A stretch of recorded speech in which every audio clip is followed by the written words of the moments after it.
Hello and welcome to this week's Deep Dive. Today, we're going to be diving into an article that is for a pretty fascinating book. It's called The Divine Blueprint, and it's written by Pegam Mustafa. We'll be exploring halal, but not in the way we normally think of it, not just the cultural practices. But we're going to go deeper and really look at what the Quran itself actually has to say. It's really interesting how much our understanding of halal can be influenced by how our cultures interpret it, rather than what the original source actually says. That's a great point, and that's exactly what the Divine Blueprint encourages us to do, to go back Mhm. to the Quran and see what it says. So the article that we're going to be looking at today is called The Halal Delusion, and it challenges some common assumptions about halal, especially when it comes to food. Yeah, I think one of the biggest misconceptions is that halal is all about the way an animal is slaughtered. A lot of people think that's the defining factor. But when you look at the Quran, halal is actually defined much more broadly as simply what's permissible. So it's not just about the meat then. That's already kind of an aha moment for me. Exactly. It's about a whole range of actions and choices, not just what we eat. Now, the Quran does outline certain foods that are forbidden. Those are what's known as haram. But there's no actual mandate for a specific method of slaughter. Okay, so if it's not about the method, then what does the Quran say about which foods are haram? Well, there are verses, specifically 5.3 and 6.145, and they list four main categories. First, animals that die of themselves. Second, blood. Then, the meat of pigs. And lastly, anything dedicated to other than God. But even in these cases, the Quran acknowledges that there may be situations of necessity where consuming these foods is permissible. So the emphasis is on avoiding intentionally going against the rules, not adhering to a rigid set of rules in every possible circumstance. Right, yeah. It's more about understanding the spirit of the law rather than getting lost in the letter of the law. Yeah, that makes sense. This actually reminds me of a story in the article about a Chinese businessman who was observing some Muslims. They were being very meticulous about making sure their food was halal. But at the same time, they were engaging in some questionable business practices. And so he questioned that. He's like, why are you so focused on these dietary rules? But then in other areas of your life, your ethics are kind of lacking. Yeah, it's a great story. Because it really shows how we can get so fixated on rituals and practices without truly understanding the broader ethical framework they're supposed to represent. Absolutely.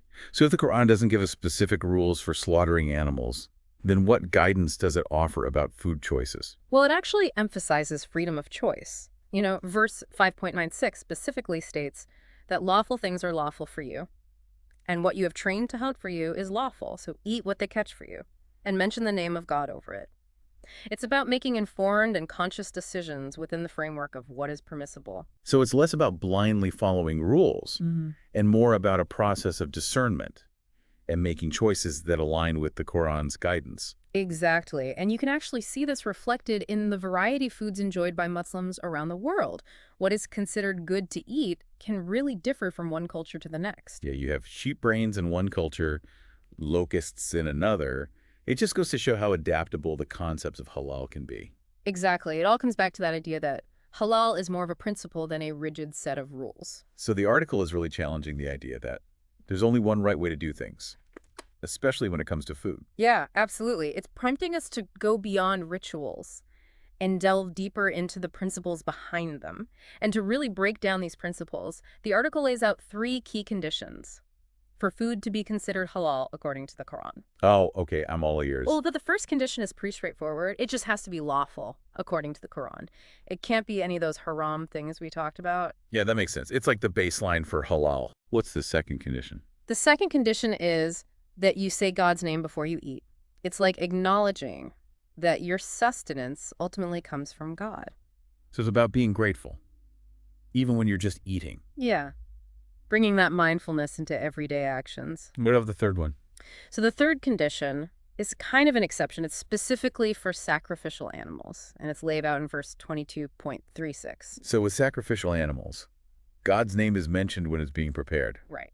But even then, the Quran doesn't say anything about a specific method of slaughter. It really seems like there's so much to the concept of halal that most people just don't know about. For sure. And that leads us to a really interesting point the article brings up. It asks, has the modern halal food industry potentially strayed from the Quran's original intention? Hmm.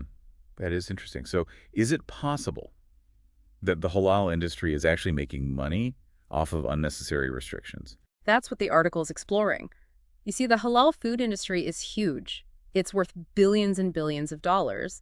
And as the demand for halal products grows, some people are arguing that the focus has shifted away from those core Quranic principles of permissibility and ethical choice and toward all these regulations and certifications that might not actually be based on the Quran. Yeah, it makes you wonder, who is actually benefiting from all these extra rules? It sounds like the article is suggesting that maybe businesses are putting their own profits Yeah. ahead of actually following the Quran. It's a real possibility. The article even points to verses from the Quran, like 2.174 and 16.11c, which warn against prohibiting things God hasn't specifically forbidden, and against making up religious rules for personal gain. So it's like they're saying, don't add all these extra restrictions and don't use people's faith to make money. Yeah, that's one interpretation. It's about making sure that our understanding of halal and haram is based on the Quran and not on things that might have other motives behind them. Right. So it's not just about being careful about the food we buy. It's also about being critical of religious ideas and interpretations. That's a really great way to put it. And this actually connects to a bigger theme in the article and the divine blueprint, which is challenging inherited beliefs and cultural practices. So it's not about just accepting what we've always been told, but going back to the source and figuring things out for ourselves. Exactly. The Quran actually encourages critical thinking. Verse 2.170 talks about how those who just blindly follow their ancestors without really understanding or thinking for themselves are actually straying from the path. So it's about using our minds Yeah. and engaging with our faith intellectually. Yes. It's about seeking knowledge, asking questions, and challenging assumptions. But I imagine that can be really hard, especially with something like halal, which is so connected to culture and family traditions. It can definitely be tough. You might run into resistance, maybe even conflict with family or your community. But the article stresses that it's crucial for personal and spiritual growth. So even if it's uncomfortable, you have to try to live according to your understanding of the Quran. Exactly. And this is where halal gets really interesting.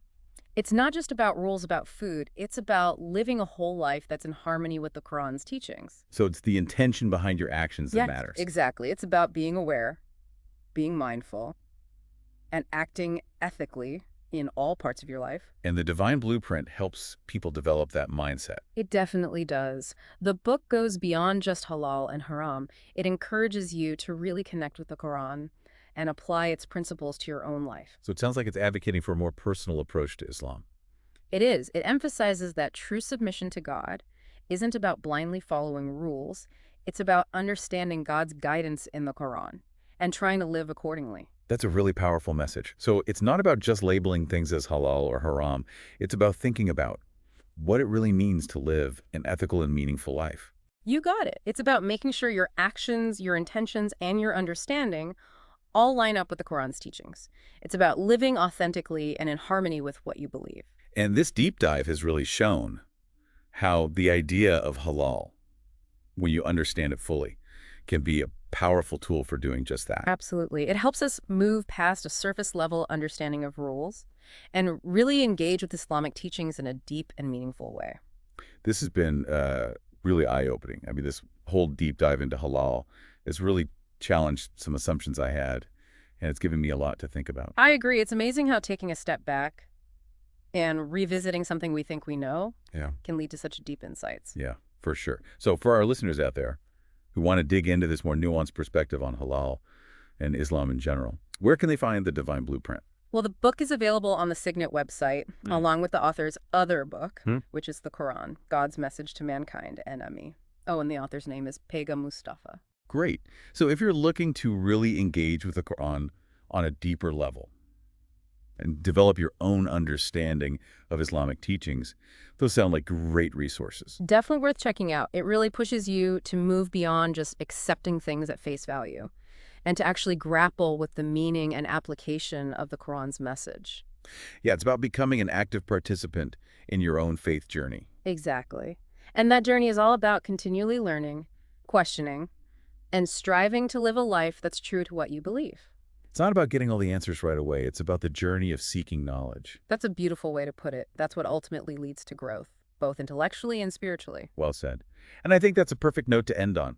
This deep dive has been incredibly thought-provoking, and we really hope it's encouraged our listeners to approach their own faith journeys with that same kind of curiosity and open-mindedness. Couldn't agree more. It's been a pleasure talking with you today. If you're interested in Islam, the way it is set out in the Quran, then read The Divine Blueprint, a book by Paigam Mustafa, who's also the author of the Quran, God's Message